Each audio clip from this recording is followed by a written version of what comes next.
الحمد للہ رب العالمین والعاقبۃ للمتقین والصلاة والسلام علی سید الانبیاء والمرسلین اما بعد فاعوذ باللہ من الشیطان الرجیم بسم اللہ الرحمن الرحیم۔ برادران ملت اسلامیہ، السلام علیکم ورحمۃ اللہ وبرکاتہ۔ آپ دیکھ رہے ہیں ہمارا پروگرام صدائے حق اور میں ہوں محمد خالد محمود نعیمی۔ حضرات محترم، ہم اس کائنات کی سب سے بلند اور عظیم ہستی کی سیرت مبارکہ بیان کرنے اور سننے کی سعادت حاصل کر رہے ہیں۔ جس طرح ہمارے نبی صلی اللہ تعالیٰ علیہ وآلہ وسلم کی ذات گرامی سب سے بلند اور عظیم ہے، اسی طرح آپ کی سیرت مبارکہ بھی بہت ہی بابرکت اور بہت ہی بلند اور عظیم ہے۔ حضور نبی کریم صلی اللہ تعالیٰ علیہ وآلہ وسلم کی جو بچپن کے حالات ہیں ان پر ہماری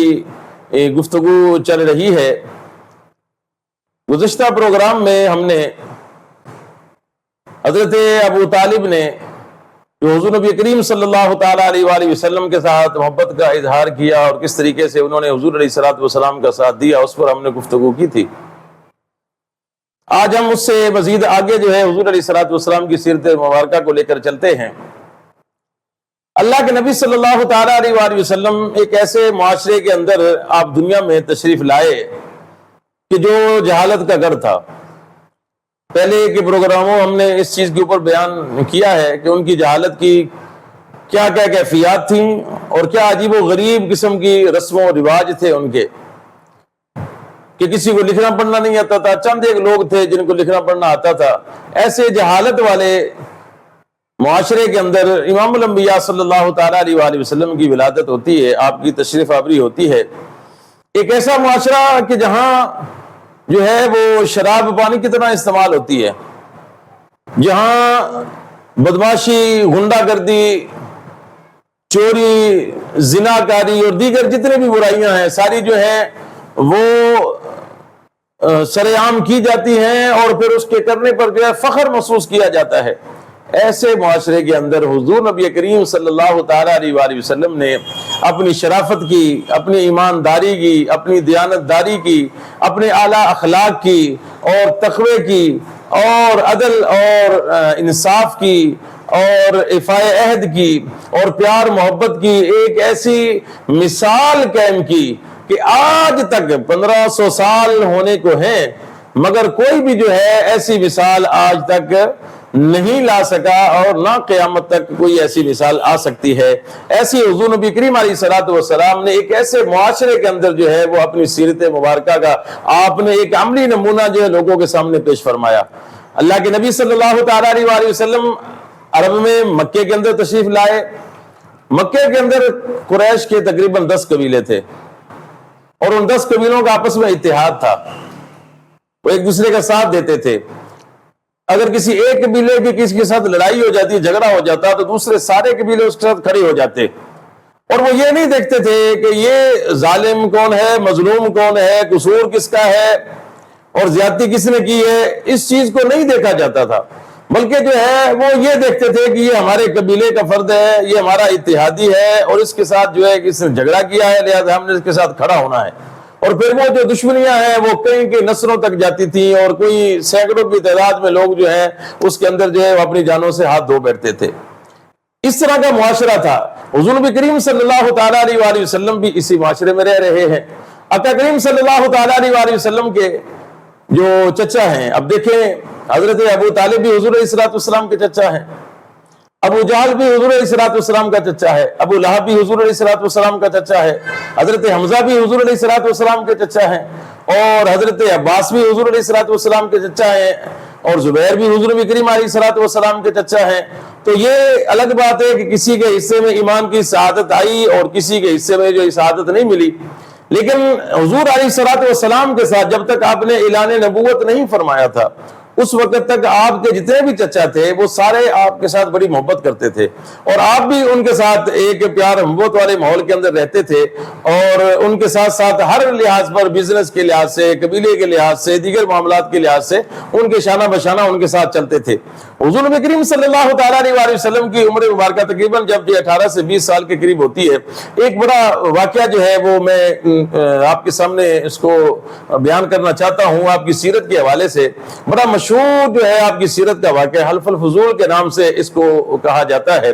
کہ عرب کے اندر جو ہے نا یہ ہوتا تھا کہ اگر کوئی کسی کے ساتھ زیادتی کرتا نا، اپنے قبیلے کا بندہ ہے، اس نے زیادتی کی ہے تو بس ٹھیک ہے، وہ کوئی بھی ہے سامنے والا زیادتی کر دی ہے تو ہم نے اس کا ساتھ دینا ہے۔ اب ہوا ایسا کہ یمن سے جو ہے وہ ایک بزنس مین جو ہے وہ اپنا مال لے کر مکے کے اندر آیا، تو ایک مکے کا رئیس تھا، اس نے جو ہے جو اس سے مال لیا اور مال لینے کے بعد اس کو پیسے دینے سے انکار کر دیا۔ جب اس کو پیسے دینے سے انکار کیا تو وہ جو بزنس مین آدمی تھا، وہ جو تاجر تھا، وہ قریش کے جتنے بڑے بڑے سردار تھے سب کے پاس گیا، لیکن کسی نے اس کی بات نہیں سنی۔ اس نے کہا کہ جب اس نے کیا ہے تو وہ چونکہ ہمارا اتحادی ہے، ہمارے قبیلے کا بندہ ہے، اس نے جب کر دیا ہے تو وہ جو کر رہا ہے ٹھیک کر رہا ہے، بس تم جاؤ یہاں سے، ہم تمہارا ساتھ نہیں دیں گے۔ کسی نے اس کی سنی نہیں۔ اب سارا دن وہ گائے بگائے کسی نہ کسی کے پاس جاتا رہا۔ جب شام کا ٹائم آیا تو اس نے ایک اور کام کیا۔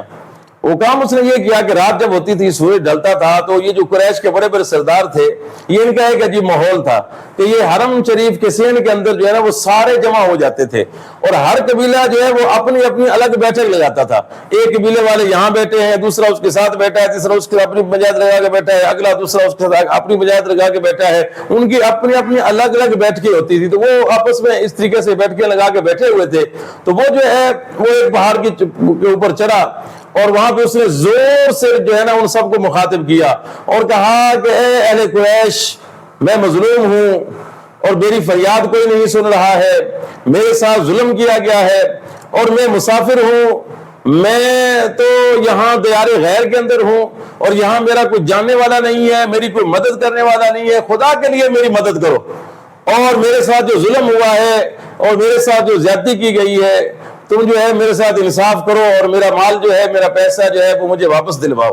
جب اس نے اس طرح کی گفتگو کی، اس کے الفاظ بڑے دردناک تھے، اس نے اپنی جو ہے جو مظلومیت تھی اس کو اس نے بیان کیا۔ تو یہ زبیر بن عبد المطلب ہیں، یہ بھی حضور علیہ السلام کے چچا ہیں، یہ کھڑے ہوئے اور انہوں نے کہا کہ بس اب بہت ہو گیا،